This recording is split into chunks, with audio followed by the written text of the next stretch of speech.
Tonight we have Mainspring Conservation Trust. Mainspring started in 1997 as Land Trust for the Little Tennessee and has since expanded its area and its work. Their focus has been conserving land, but also protecting and restoring streams and studying local aquatic systems, studying local ecosystems, lots and lots of educational programs of great importance to children and adults, lovely activities again throughout the community, and our area would be very different if Mainspring had not been protecting properties for all these years.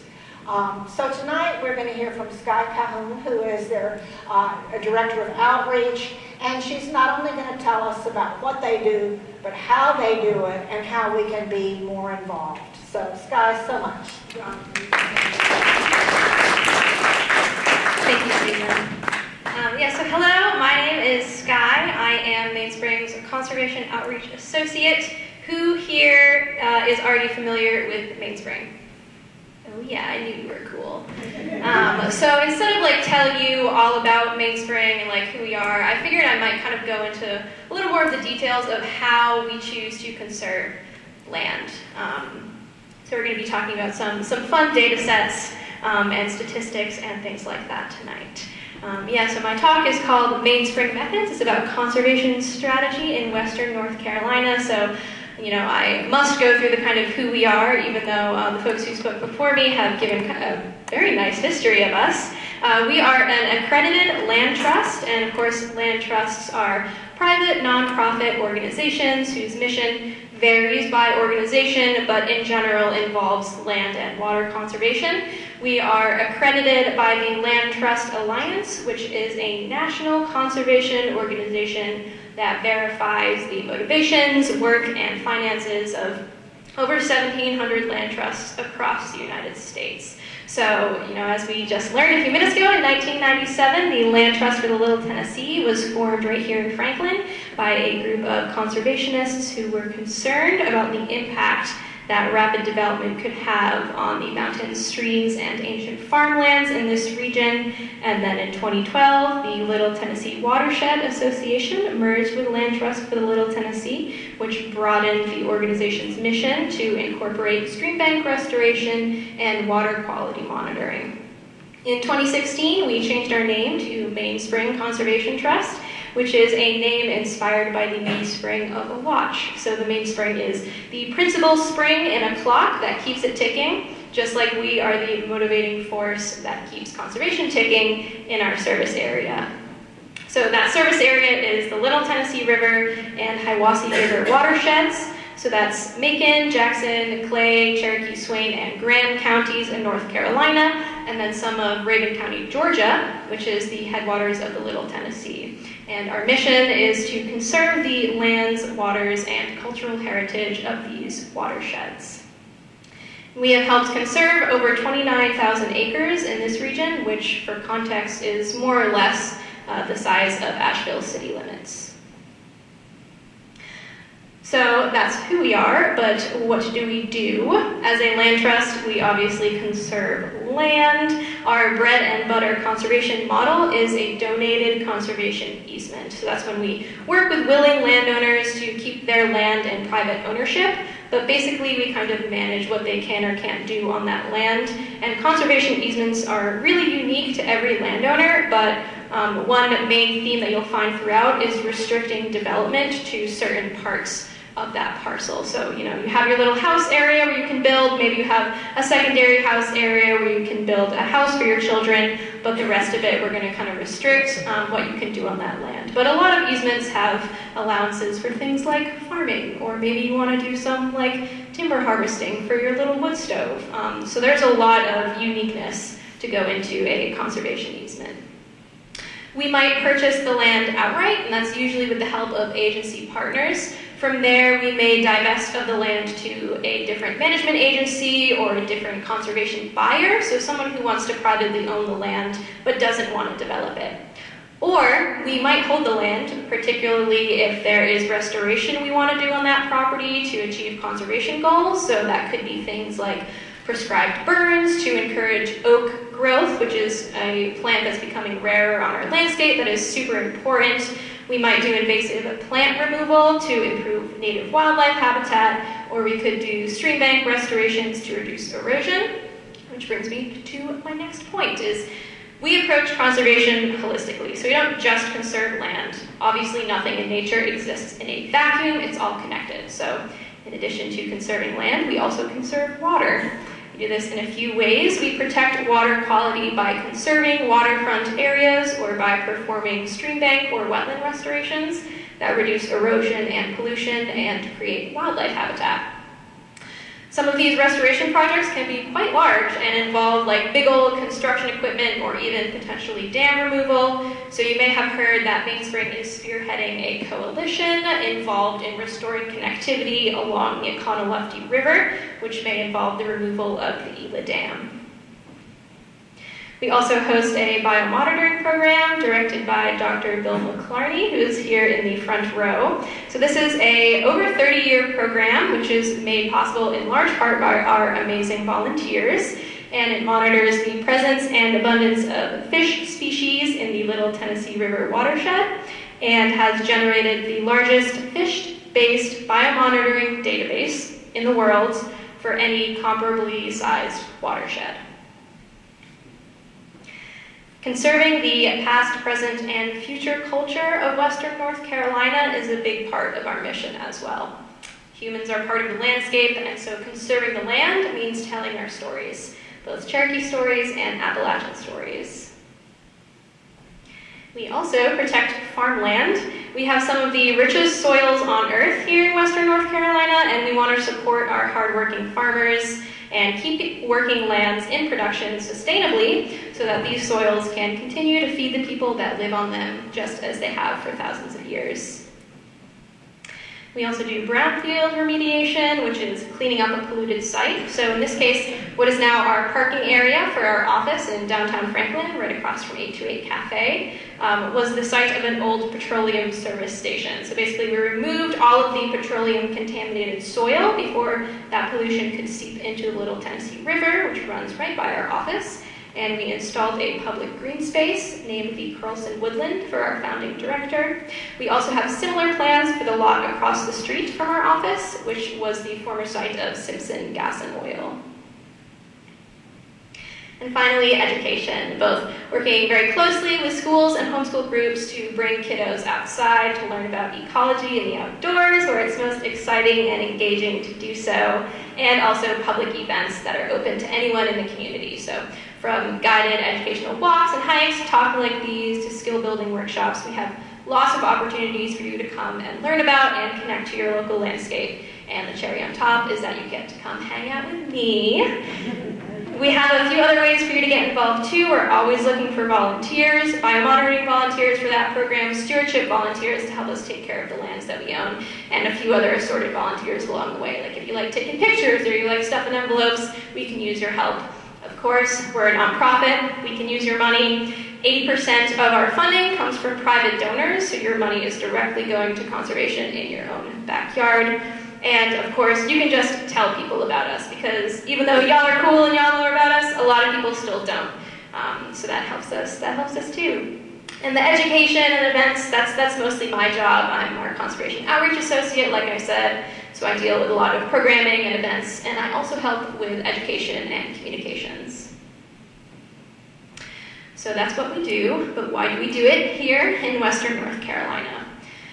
WNC is incredibly rich in species diversity for a few reasons. The first of which being that we have this really highly diverse landscape with a variety of habitats. You know, we get like tall rocky mountains that are topped with alpine meadows, and we've got these low humid bottomlands that are filled with rare bog plants. So that diversity of habitats gives way to a diversity of species. There's also this really cool glacial history here where Western North Carolina was never iced over. So y'all are going to get a little bit of a geology lesson right now. So during the late Pleistocene era, which was about 18,000 years ago, the northern part of this continent was covered in this like huge ice sheet, including New England. And so where we are today, the climate was more like New England, think like kind of cool. Now, when the current era started, the Holocene era, about 11,000 years ago, the climate started to warm, and so that ice sheet started to retreat. And a lot of the species that were living here, which are these New England-esque species that we tend to associate with the northern part of the continent, started to migrate north to stay within their preferred climate. Some didn't go north, but some moved up to the tops of our mountains where it was still kind of cool up there. So this lack of glaciation has given this area a long time to develop what we call narrow range endemics. So these are species that are super adapted to live here and nowhere else. For example, the Blue Ridge goldenrod can only be found in 3 places in the entire world: in western North Carolina or eastern Tennessee, on high elevation rocky outcrops. Beautiful little flower. In addition to these narrow range endemics, we have some really cool disjunct species that are otherwise only found in New England, but got like stuck, quote unquote, here during that warming period all of those thousands of years ago. So these are species you'll only find on the tops of those mountains that are separated from other populations because there's this like wide expanse of low elevation bottomland between them and the next high elevation mountain.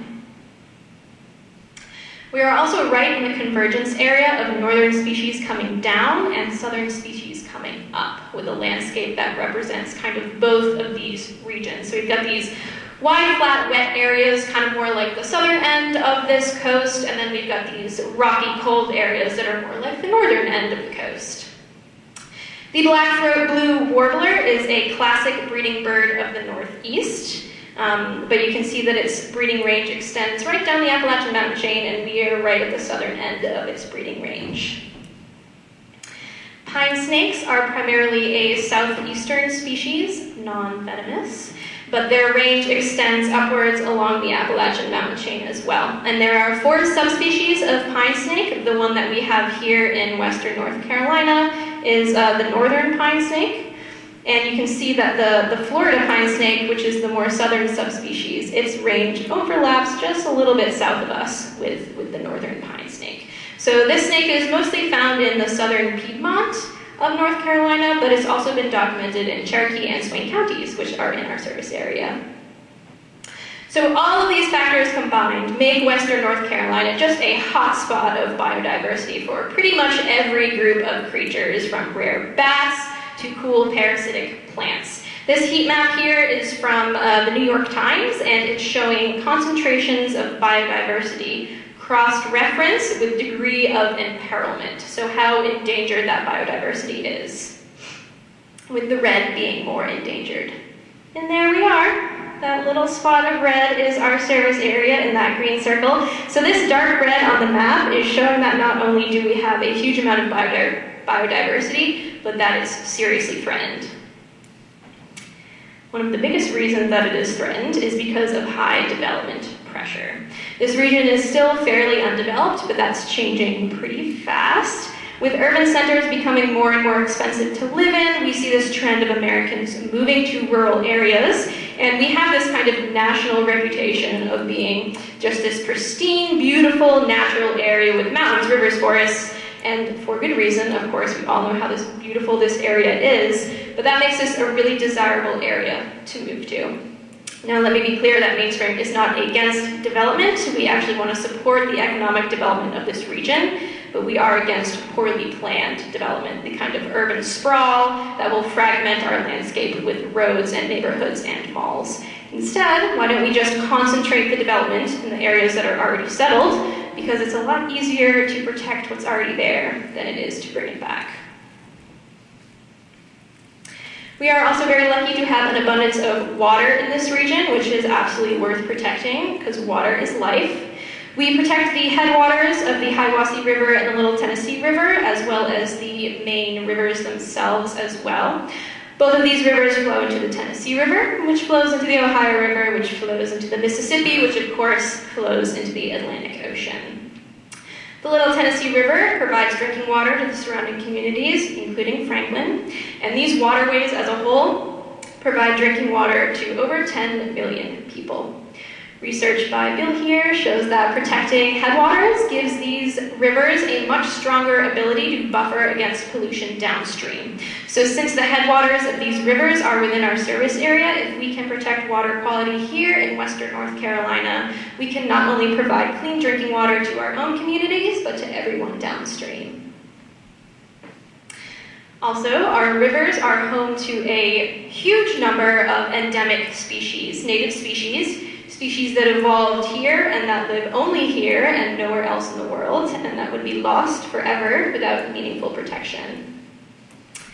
And of course, humans are a part of the landscape. We're a part of nature, and the land in our service area is very rich in these stories. Stories of Cherokee mounds that date back thousands of years, and of the Cherokee removal from their land forcibly on the Trail of Tears. Stories of American Revolutionary battles and of mountain folk who scraped a living from stills and soils. And these stories continue to be told, from Cherokee River cane basket makers to the Appalachian artists who teach in this very building. So Mainspring leads initiatives to support the reuse of historic buildings, preserve ancient farmlands, work with Cherokee artisans to provide access to crafting materials, and protect historic sites so that these stories have space to live into the future. So obviously, this is a really cool area, and there's not a single piece of land here that doesn't deserve protection. But our service area encompasses almost 2 million acres, and we are just 14 people. So how do we decide which conservation opportunities to take on and which ones to redirect to another organization or agency? So for the rest of this presentation, I'll be kind of walking us through the assessment process that we go through when we're evaluating a parcel for conservation. Of course, one of the main pillars of our mission is water protection, and so one of the first things we look for in a parcel that is up for conservation is, does this land contain water? If the parcel has a flowing waterway on it, then we want to ensure that there is an adequate vegetative buffer along that waterway or shade the stream. The riparian buffer is going to improve the wildlife value of this waterway in quite a few ways, the first of which being that native plants have really deep roots that filter runoff before it reaches our waterways, so this reduces chemical pollution. These roots also physically hold the bank in place, which reduces sediment pollution. Silt is one of our most significant water pollutants here in Western North Carolina, so that same silt that makes our rivers look like hot chocolate after a rainstorm is going to cover the rocks at the bottom of the creek. And that's reducing all of those wonderful nooks and crannies that different wildlife like to live in. They hide in there, they feed in there, they breed in there. It's a really important part of the aquatic ecosystem. So by ensuring that the land along the waterway, as well as ideally the land beyond it, is protected, is going to significantly reduce pollution. These plants also provide food and habitat for wildlife, so things like roots along the bank or sticks and trees that fall into the water, those create shelter for aquatic wildlife. Leaves, fruits, and seeds that fall into the water are going to provide food for macroinvertebrates, so these are aquatic insects that live in those beautiful rocks, and they form the base of our aquatic food chain. The plants that overhang the stream and literally shade the stream are actually going to keep water temperature down, which is really important for all of our cold-blooded critters who cannot regulate their own body temperature. If they get too hot, they can get stressed and get sick or die. And fish can get sunburned, just like we can, and so they need shelter from that solar radiation. Water protection is especially important in an area that has some of the highest freshwater diversity in the temperate world.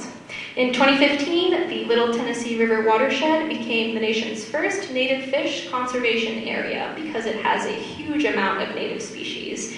We have over 40 rare or threatened aquatic species, including fish, mussels, and crayfish. Wetlands need buffers just as much as moving waterways. They act as sponges, which absorb floodwater from the surrounding areas and filter that water before it makes its way into our rivers. Ensuring that the area surrounding a wetland is vegetated improves this kind of sponge-like function and keeps the wetland clean and healthy for all of the really cool critters that live in them. So wetlands are not only hotspots of biodiversity within an already biodiverse region, but also often act as nurseries for animals that may then disperse out onto the landscape once they're grown up. So think like salamanders, who start their lives in water, but then might move onto land depending on the species.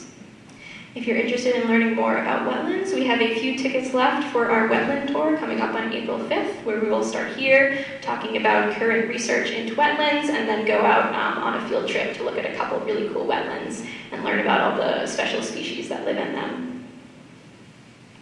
Drinking water is consistently the top environmental concern among Americans at every poll. And of course, as I mentioned, protecting the headwaters of a waterway significantly reduces the impacts of downstream pollution. So by protecting the headwaters of the Little Tennessee and Hiwassee rivers, we can improve the resiliency of the whole waterway and ensure the availability of clean water, not just for drinking purposes, but also for all of the amazing wildlife that live in those waterways.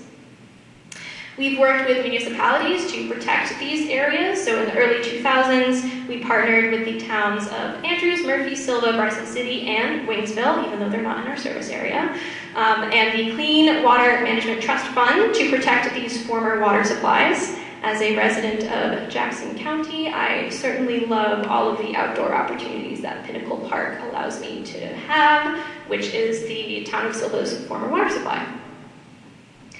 A big part of our mission is also connecting people to the landscape. So when we're looking at a parcel, we also consider, is there a potential for public access or recreational use? We don't want to just lock up land. We want people to be able to enjoy this amazing area that we live in. Part of that is, of course, it's just like a human right to be able to get into nature and connect with the landscape, and we deserve access to engage with these natural spaces. Another part is that people can't care about what they don't know about.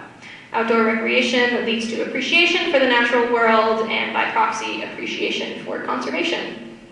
So some significant recreation opportunities we look for include the Bartram Trail. Shout out to Blue Ridge Bartram Trail Conservancy. I don't think Brent is here tonight, but I put your logo up there anyway.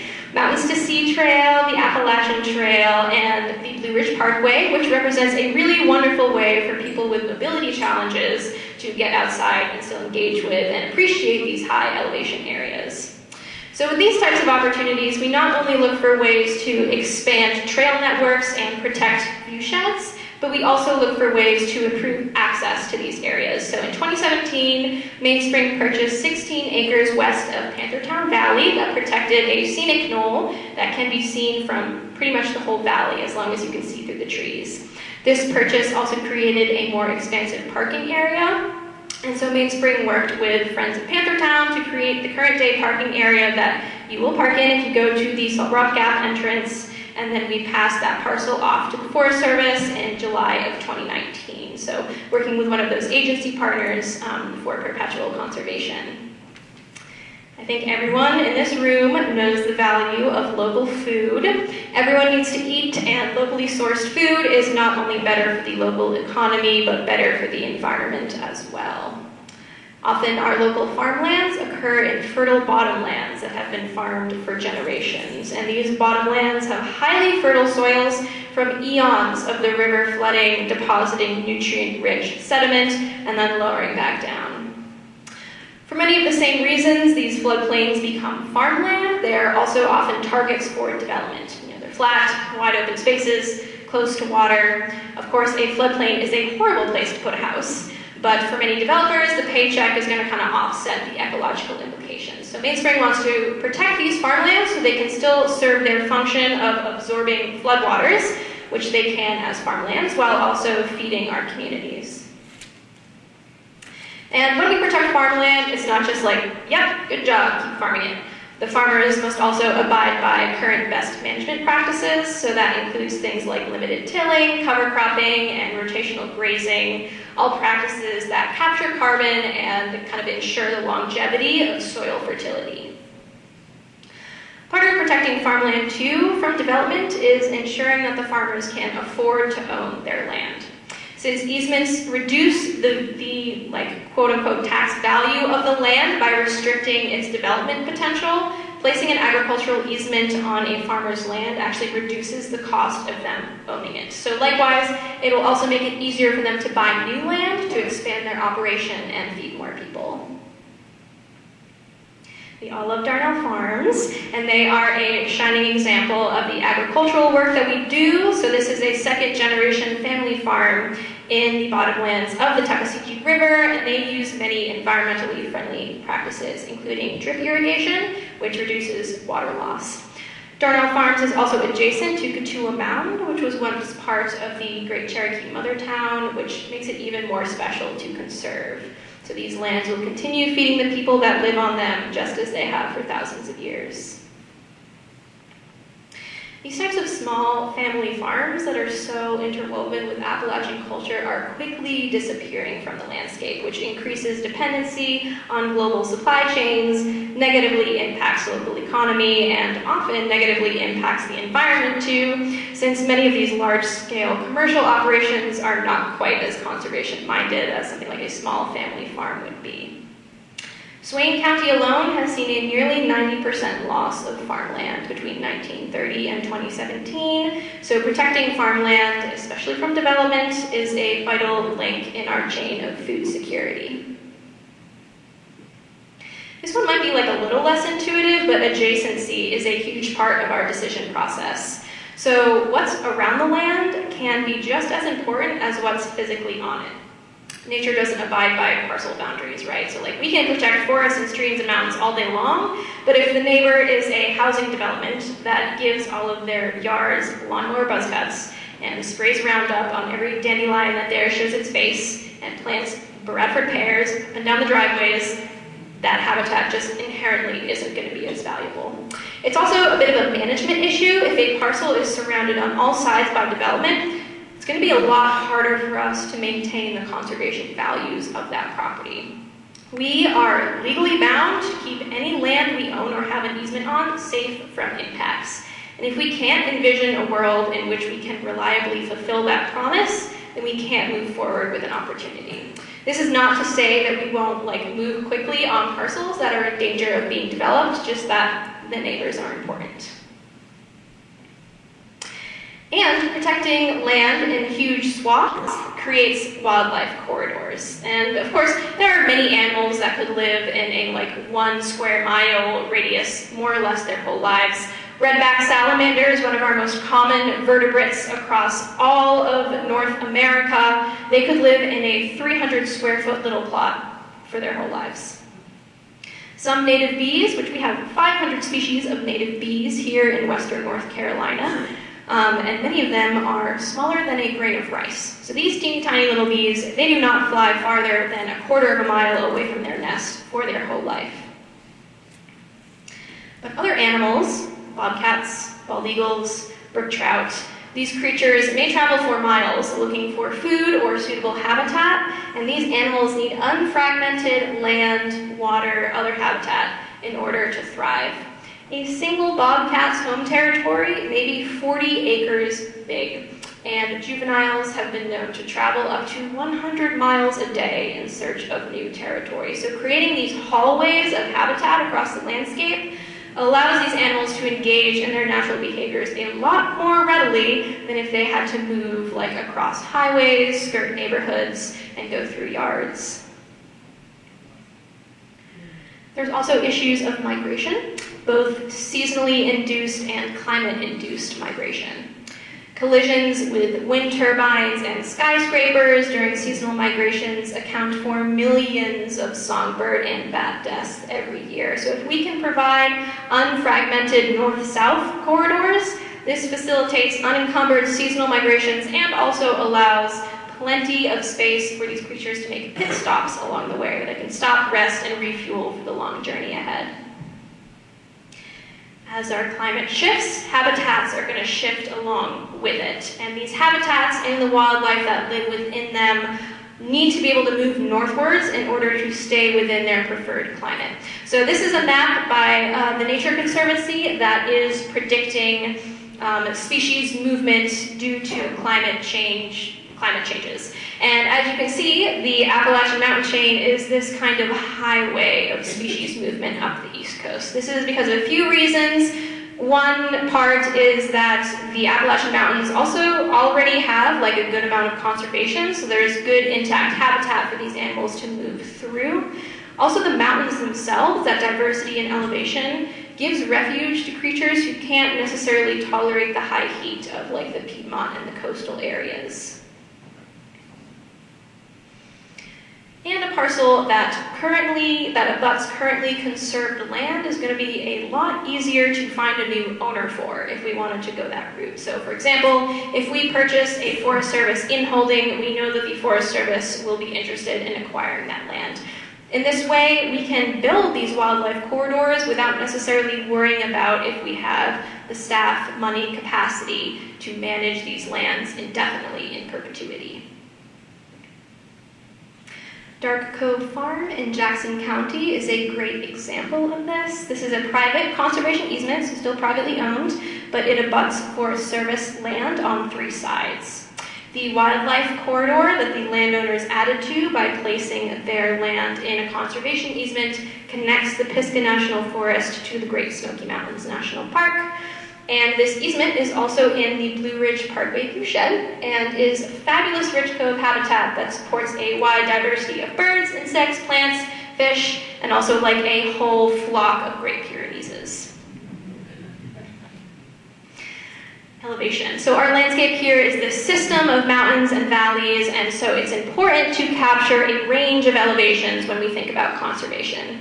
This is not only giving us just like an accurate snapshot of the landscape, but it also facilitates species movement in a changing climate. So thinking back to that Nature Conservancy map, species tend to move north as things get warmer, but in the presence of mountains, they may move up. So conserving a whole mountain rather than just the bottomland or the mountaintop allows for a path for species to seek refuge from warmer temperatures. Humans are a species too, we need refuge too, and this diversity of protected elevations actually offers us climate refuge as well.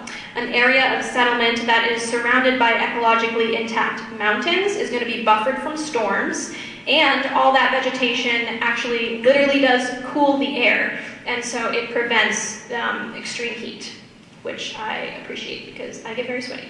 Okay, so as you go up a mountain, you can only go so far up before you run out of mountain.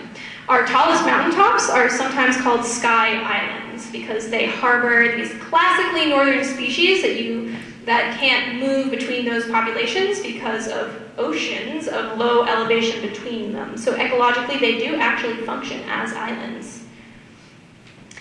The southernmost naturally occurring population of red spruce is found in a laurel bog in Bryson City. This is otherwise a very northern species you can see occurring mostly in Canada and New England, but it also extends down the Appalachian Mountain chain, a theme we've seen a few times today. So this bog was protected from development due to years of effort by Walton Smith, whom the trail through the bog is named after, alongside Dr. Bill McClarney and others. The northern Carolina flying squirrel is a subspecies of northern flying squirrel that can only be found in high elevation areas of North Carolina, Tennessee, and Southwest Virginia. So this is a map of just like the general northern flying squirrel range, and you can see this little dot down here, that's the northern Carolina flying squirrel. And here's where you can find this little guy in North Carolina. Not that many places. So both the red spruce and the northern Carolina flying squirrel are relics from that cold glacial period I was talking about earlier, where like the Pleistocene, was cold, and where we are now is more like New England than current day Western North Carolina. As that climate warmed and the ice sheet retreated, the northern flying squirrels and the red spruces migrated northwards or upwards. So now they are stuck at the tops of these mountains. And with the flying squirrel specifically, the disjunct between those habitat ranges gave rise to a distinct subspecies, which is different from the southern flying squirrel that you will find at lower elevations. So if these mountaintops change too much, if they become too warm, if they are overtaken by invasive pests like the hemlock woolly adelgid or beech bark disease, if they're altered too much, like by logging or by development, we may lose these subspecies altogether. We may lose these habitats altogether. There's not that many tall mountains here, and even less Skye Islands. So speaking of rare species, that's another piece of data that we look at when deciding whether or not to move forward with a project is there a rare, threatened, endangered species that is known to live here or that has good habitat for it to potentially live here? One of those species is the brook trout. So there are two distinct genetic forms of the brook trout. We've got a northern and a southern strain, and current research actually shows that here in western North Carolina, we have a unique subtype called the southern Appalachian brook trout. These fish are not necessarily endangered, but they are most abundant in high quality, high elevation headwater streams that are clean, cool, and rich in oxygen. They also prefer streams with clean rocky bottoms, free of silt, and a network of pools and more quickly flowing water with plenty of little nooks and crannies to hide in, things like boulders and logs. These types of streams are very easily impacted by development and pollution, so protecting established populations of brook trout is a priority for us. The spot-fin chub is another narrow-range endemic that lives here. It is only found in the Tennessee River drainage, mostly in western North Carolina and eastern Tennessee. So I will admit this map is from 2011, so maybe a little outdated, but the orange areas are where you find the spot-fin chub, and the red areas are where it is locally extinct. So it now occurs only in 4 river systems, including the waterways in Macon, Swain, and Grant counties. In 1977, this species was listed as vulnerable, which is the step above endangered, due to degradation or destruction of its natural habitat. So kind of similar to the brook trout, but you won't find it at high elevation. These fish prefer moderate to large creeks with strong currents, clean waters, and cool temperatures. It's rarely found in areas with silty bottoms, in large part because it feeds on those macroinvertebrates, those insects that are living within the rocks at the bottom of the creek. So obviously, this is a species of high priority for us. Impacts like damming, development, and pollution can quickly restrict its range and movement and reduce habitat suitability. The golden-winged warbler. This is a federally near-threatened species, which is the step above vulnerable, so 2 steps above endangered. This is a migratory bird that breeds mostly in Canada and New England, but again, we see that theme of coming down the Appalachian mountain chain. This dark red is its breeding range. So it winters down here, it moves through these kind of parallel areas on its migration, and then it breeds in these dark orange areas. Only about 1,000 individuals breed here in western North Carolina, so protecting the habitat they rely on is super crucial. And that habitat is early successional ecosystems. So what does that mean? A whole bunch of buzzwords. These are open shrubby areas that were historically created by something like storms, fire, a big tree falling and making a clearing. That is then kind of this field with a lot of nice dense shrubs. And it's important that this field is within a matrix of otherwise mature forest. These birds need that matrix of mature forest because once the chick fledges, so little birds, ugly little aliens living in a nest are going to fledge, and then there's this period where they're kind of like hopping around on the ground where they're not quite a bird yet, like their parents are still feeding them, they might be learning how to forage, and so at this point the parents move their fledglings into the forest where it's a little safer, maybe there's a little more food availability for them, because again they're still learning how to be a bird, so they can't just like fly away. This is a high elevation bird, and how often do you see an oaky, shrubby field surrounded by mature forest on the side or top of a mountain? Not often. This species not only needs protection of its natural habitat, but management of its natural habitat as well. So the natural life cycle of early successional habitat is, of course, that it seeds in with trees and grows up into forests. That's just the natural cycle of things. And our Western culture and settlement tendencies tends to suppress the natural processes that make new areas or that keep these areas open. So for example, where humans live, there's less wildfire. We suppress wildfire, and for good reason. But those fires keep these areas open naturally, and without them, they're going to grow up into trees, which is great for us who love hiking through forests, but not as great for the species that need that early successional habitat. So Mainspring prioritizes high elevation meadows and other early successional habitat and maintains them once we have conserved them, not only for golden-winged warbler habitat, but also for all of these other species that need this kind of rarer on the landscape habitat now, this early successional habitat. This is American Columbo. You can find this plant on our Onion Mountain Preserve off LJ Road, less than 5 minutes from the parking area. There's a nice patch that you can walk to pretty easily. And this plant is not rare across its entire range, but here in North Carolina it is state ranked as significantly rare. It is found in mostly Macon and Clay counties where it can be spotted pretty reliably. Kind of like where it's found in abundance. It really likes to grow where it really likes to grow, which is in rich, basic soil. Generally, you'll find it in rich cove forests or adjacent bottomlands, sometimes along the edges between these two habitats. It grows an average of 1 leaf per year, with some individuals living up to 20 years. This plant grows as what is called a basal rosette, so think of like a dandelion, where the leaves are kind of emanating from one point pretty close to the ground. You can see some of the younger individuals in the back of this picture here, and it only flowers once in its life, and when it does, what a show. It can make this like up to 9 foot tall flower stalk with 100 flowers. This impressive flowering display with these alien-like flowers. These pads on the petals are where the nectar is. A lot different from many of our other flowers. And it just looks like something from an alien planet, very fleshy and kind of purple spotted.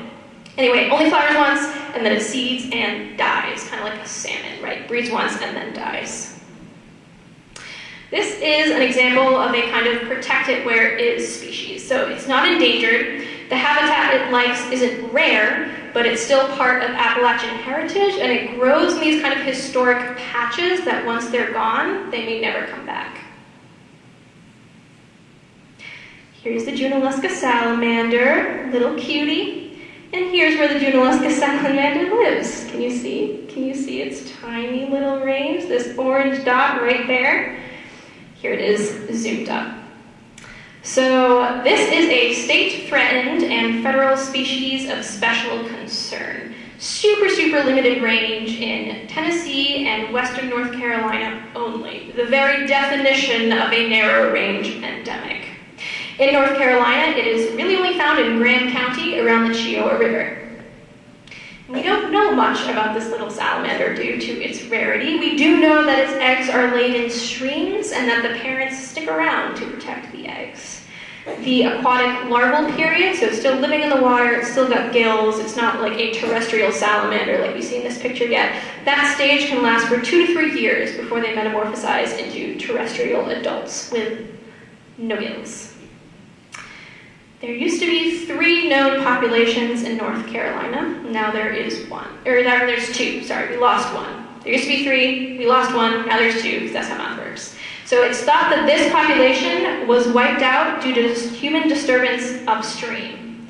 Not even where the salamander itself was physically living, but upstream from where it was. So this just goes to show how important that factor of adjacency is. Even if we might not directly be conserving the land that the Junaluska salamander is physically on, we are certainly facilitating the survival of this species by working with conservation-minded landowners in this region.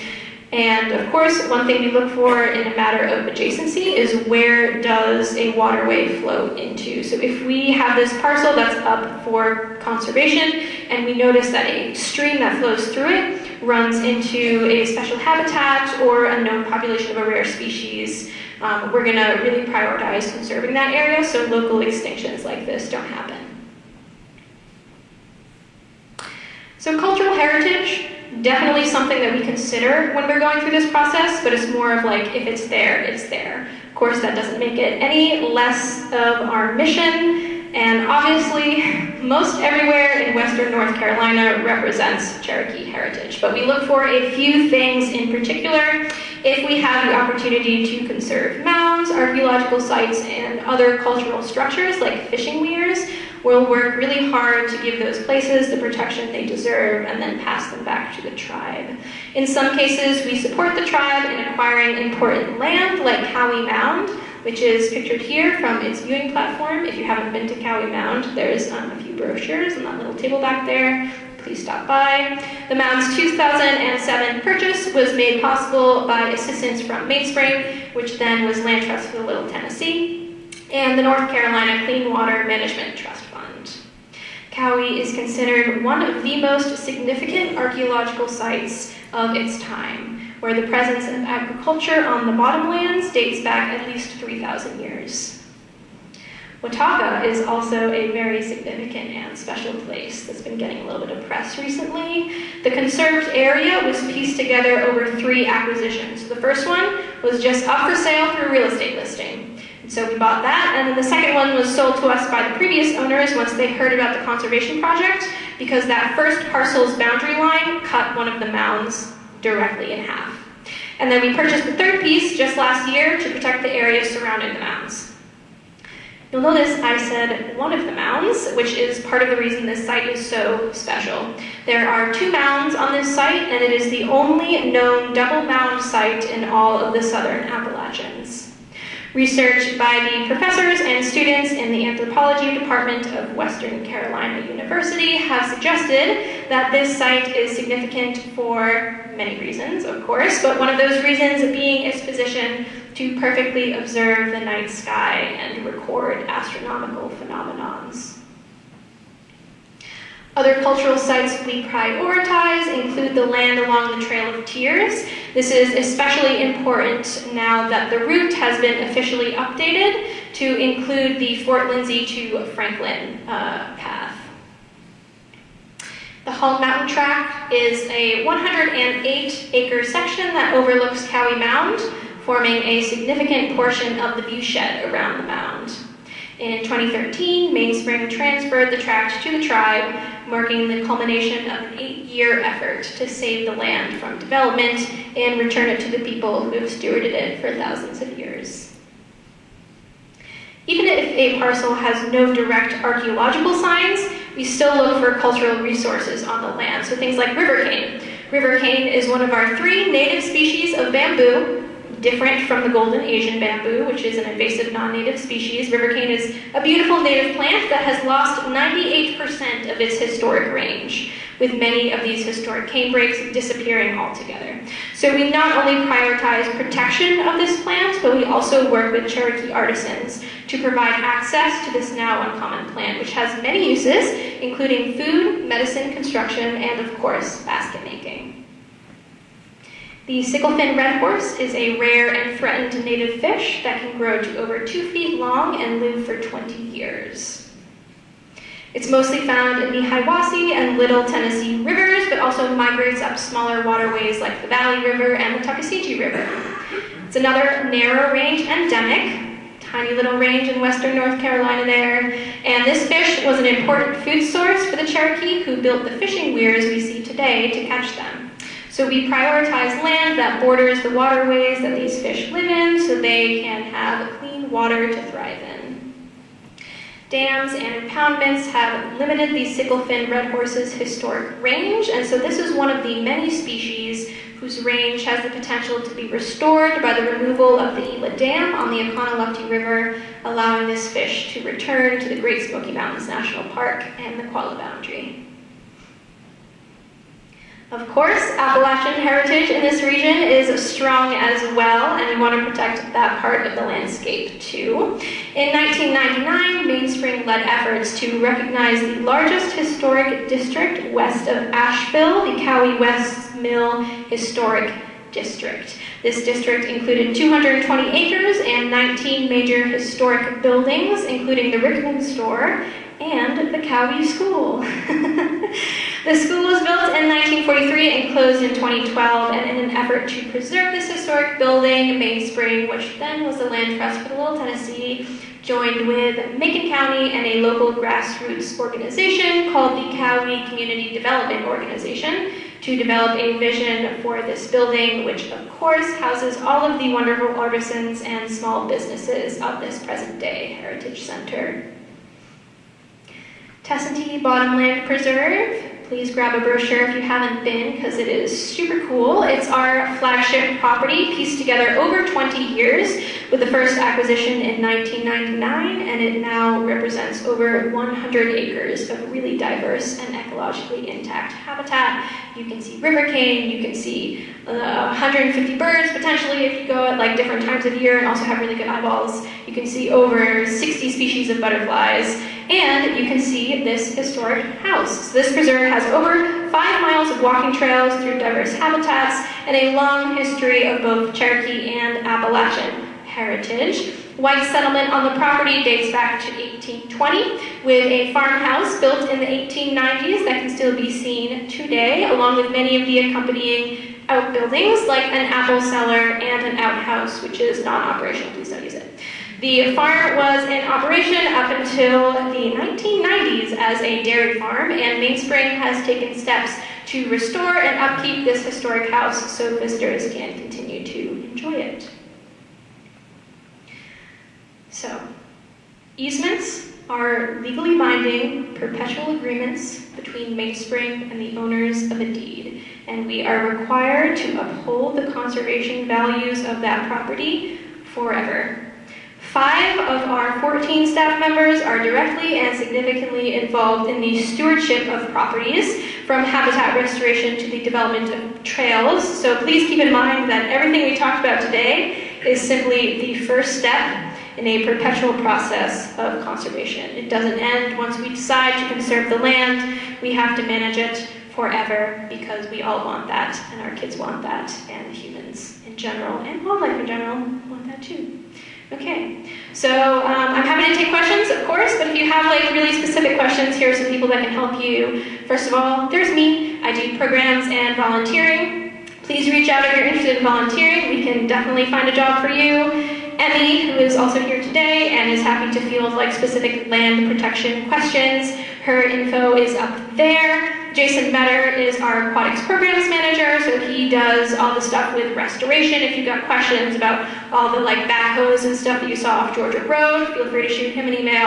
And then Jordan Smith is our executive director, and he's who you talk to if anything I said tonight made you mad. Okay. Thank you.